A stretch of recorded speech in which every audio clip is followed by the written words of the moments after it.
หมูปิ้งฮ้อนๆกินกับข้าวเหนียวฮ้อนๆจังแม่นเข้าเดี๋ยวข่อยสิพามาเฮ็ดหมูปิ้งเนาะสูตรที่ว่าข่อยมักเฮ็ดกินนะข่อยเฮ็ดแบบสูตรนี้แม่นข่อยสิใส่ขาหมูอยู่ครึ่งโลเวลาข่อยเฮ็ดหมูปิ้งข่อยจะบ่มักซื้อหมูบดจะมักซื้อซีนหมูแล้วเอามาบดเอานะมันจังสะอาดบัดนี้ข่อยก็สิมาปรุงเนาะส่วนผสมข่อยนะก็สิมีนมจืดเกลือแป้งนัวน้ำตาลซอสหอยน้ำปลาแล้วก็แป้งมันเนาะหรือว่าสิใส่แป้งสาลีแทนก็ได้แล้วข่อยก็สิตำพริกไทยกระเทียมหอมป้อมมาใส่น้ำกันเลยแล้วข่อยจะคนส่วนผสมให้เข้ากันแล้วข่อยก็สิน้ำไปบดข่อยจะใช้เวลาบดประมาณ5นาทีเนาะข่อยบ่มักให้มันมุนปานใดหั่นก็สิบดออกมาประมาณนี้เนาะบัดนี้ข่อยก็สิเอาไปเสียบไม้เลยบัดนี้แต่ละเทื่อข่อยเสียบหมูปิ้งนะข่อยก็สิใช้แนวแรปอาหารมาแล้วแต่ว่าแนวแรปข่อยเบิดเนาะข่อยก็เลยว่ามาใส่แผ่นเจียตัวนี้แทนถ้าแม่นไผเฮ็ดก็แนะนำใช้แนวแรปเด้อหรือว่าเจียเลื่อมก็ได้นะเวลาเกะออกมันจังสบายข่อยเฮ็ดหมูปิ้งนี่ข่อยใช้หมูครึ่งโลเนาะข่อยก็สิเสียบออกมาได้ประมาณ7ไม้เพราะว่าข่อยเฮ็ดไม้ใหญ่เนี่ยเด้คันพวกเจ้าเฮ็ดไม้น้อยเนาะก็สิได้ประมาณ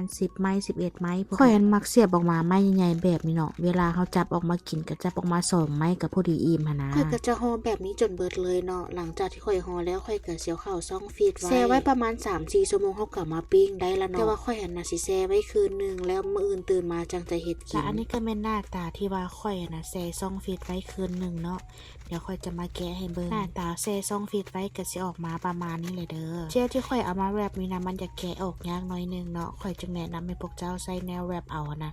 มันจังแกะออกมาง่ายบัดนี้ข่อยก็สิเกียมไปปิ้งได้ปานนี้นะแต่ว่าข่อยสิใส่เตาอบเอาเนาะข่อยก็สิน้ำถาดตัวนี้มาเนาะแล้วก็สิซีดน้ำมันไปก่อนสิเอาหมูนะลงไปข่อยจะเอาเข้าอบนะข่อยจะเฮ็ดไฟแรง350องศาแล้วข่อยก็สิใช้เวลาปิ้งนะ20นาทีพอดีมันสุกเลยหลังจากที่หมูปิ้งข่อยสุกเนาะข้าวข่อยก็พอดีสุกพร้อมกันเลยหมูปิ้งข่อยมื้อนี้ก็กินกับแจ่วหอมป้อมพวกเจ้าแล้วก็กัดมักแตงใส่จังแม่นเข้ากันนะแท้พอดีข่อยปิ้งแล้วคุณแฟนข่อยก็พอดีเลิกเวียกมาก็พอดีได้กินข้าวพร้อมกันเบิ่งสีสันหน้าตาหมูปิ้งข่อยจังแม่นเป็นตาแซ่บพวกเจ้าอยากจะบอกว่าเฮ็ดเมนูนี้เท่าใดข้าวหมดแอบเถื่อนั้นถ้าใครคิดว่าเมนูนี้เป็นตาแซ่บก็อย่าลืมกด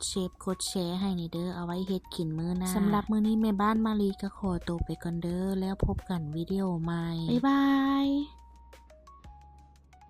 2-3 ทิศผ่านไปก็รู้สึกว่าอยากกินยำเฮ็ดจีนอีกแล้วมื้อนี้ก็สิมาเฮ็ดกินอีกเทื่อนึงมีไผอยากรู้วิธีค่อยเฮ็ดกินตลอดก็มาเบิ่งนํกันเลยอีกค่อยก็สิเอาเฮ็ดไปลวกก่อนเนาะเฮ็ดค่อยก็สิมีเฮ็ดหูหนูเฮ็ดเข็มทองแล้วก็เฮ็ดออรินจิเนาะแล้วค่อยก็สิเอาผักกวางตุ้งหั่นไปลวกใส่น้ำน้อยนึงบาดนี้ค่อยก็สิมาเฮ็ดน้ำยำค่อยก็สิเอากระเทียมกับขิงหั่นน่ะไปฝักเป็นตอนน้อยๆก่อนแล้วค่อยก็สิเอาซีอิ๊วดำจีนหั่นน่ะไปข้างหม้อให้มันฟดเนาะแล้วค่อยก็สิใส่เกลือไปงอน้ำตาลลงไปแล้วก็น้ำมันงาหมักงาน้ำปลาแล้วก็หมักนาวและที่ขาดบ่ได้ก็คือเจียวหมักเผ็ดจีนตัวนี้ขาดบ่ได้แท้เนาะเพราะว่ามันเฮ็ดให้ยำเฮ็ดเฮานะมันหอมแล้วก็หึนมะเขือน้อยนึงหั่นนะอันนี้ค่อยก็สิมาเริ่มยำเลยเนาะค่อยไปเห็นตีนไก่ปีกเป็ดค่อยนะมันยังอยู่ตู้เย็นค่อยก็เลยว่าเอามายำน้ำกันเลยหั่นนะผู้ใดอยากลวกซีนหมูใส่น้ำก็ได้เด้อหรือว่าลวกข้าวปุ้นใส่ก็ได้แล้วแต่เฮามักเลยเนาะในเมนูนี้นะค่อยนะกินทุกมื้อก็ได้พวกเจ้าเพราะว่ามันแซ่บหั่นนะกินแบบบ่เบื่อเลยเป็นไผยังบ่เคยเฮ็ดกินก็ลองเอาไปเฮ็ดกินเบิ่งเด้อพวกเจ้าเด้หน้าตาของยำจีนค่อยก็แล้วเนาะมีแต่เอาหอมกับมักถั่วดินโหยแล้วก็แม่นเกี๊ยมเสิร์ฟได้เลยสำหรับมื้อนี้ก็มีแต่ซ้ำนี่แหละเนาะพวกเจ้ามีแต่ว่าผู้ใดบ่ทันได้ลองก็ไปลองเฮ็ดเบิ่งเด้อแม่บ้านมาลีก็ขอตัวไปก่อนแล้วพบกันวิดีโอใหม่บ๊ายบาย